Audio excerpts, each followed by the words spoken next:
I was winning and it was giving me that tip of happiness, but then I would kind of drop back down to... You think you're failing because you lack discipline? You're wrong. You're failing because you'd rather stay invisible than risk being seen and judged. You aren't preparing, you're hiding.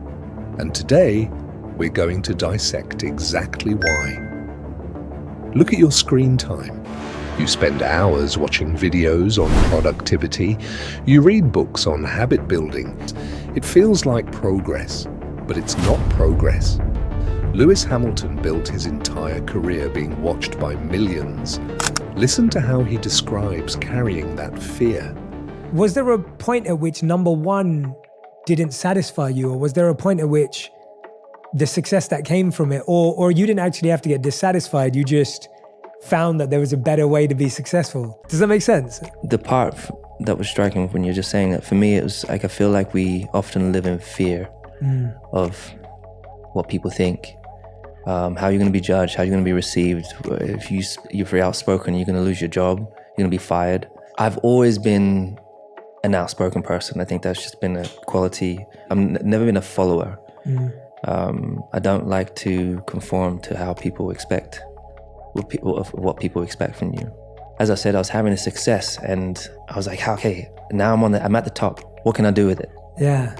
And there are so many causes. There's so many problems out there, and there's so many amazing causes. And which one, there's only one of you. So like, where do you put the focus? And it took a long, long time to really find what that was for me. I think for me, education was something that I felt extremely passionate about, because I'd been out to India, I'd been out into some of the really poorest places like Manila, and seeing young kids who are like us, but begging for food and not having the same opportunities. And for me, that broke my heart, and realized how privileged we are and how fortunate we are. But I was like, I want to be working with people out there that are trying to create more.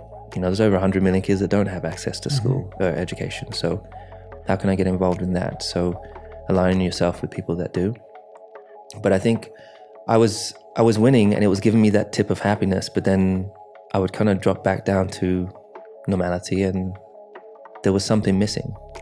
And it was that purpose, really, or understanding what that purpose is, and understanding why you've been put here, why you've been given the platform that you've been given. Why were the only people of color this whole time through it all? And when I started speaking about diversity, people were like, oh, you want to get more people of color in as racing drivers? There's only 20 of us. So I was like, no, there's 50,000 jobs. There's thousands of engineering jobs in the background, and there's such a lack of diversity coming through. I want to be a part of shifting that narrative and shifting that conversation, and having people question themselves and have those difficult conversations with people. So I just started by having those difficult conversations with my boss. And one of the things he brings up that he said that hit him hard, I said, have you ever thought of, as a white person, walking into the paddock, into the race weekend paddock, and being the only white person there? He's like, I hadn't even thought of that. And I said, well, that's what it's like for someone like me. When I'm in the room, you notice that out of 50 people in a meeting, you're the only black person there. And it's not because we are less, it's because there are these barriers within society through education that are limiting people to be the best they can be. So my job is to be empowering and improving representation. I'm really, really passionate like black equity as well. So that's why I got involved with the Denver Broncos. Yeah, and usually when I'm in conversation with sponsors or companies, I'm like, hey, so how diverse is your team? What are you doing about diversity and inclusion? How are you creating a better workspace for people? That's what I want to be a part of. The success can come later, and that will be along the way. But if you're not asking those questions, or you're not tackling those issues, then we're not aligned. Yeah. And so pretty much every partner that we have a a lot of partners within our team, I've asked these really difficult questions, and they're like, oh, you know what, but we can do more. I'm like, well, let's do it. Yeah. And so I think I've grown very close with my Mercedes, Benz, and Daimler. They've been so open that we changed the car from silver to black in 2020. And as again, I said to them, like, the car's been silver forever. It's always been silver arrows. And I was like, imagine if we changed the car to black, what that could, us turning up and arriving is how you show up, and it's how, imagine the message we can send. And we had the black car for the whole year. And we didn't even really talk much about it. We just let it be, and we won with it. And that's when I won my 7th world title with that car. So that's beautiful.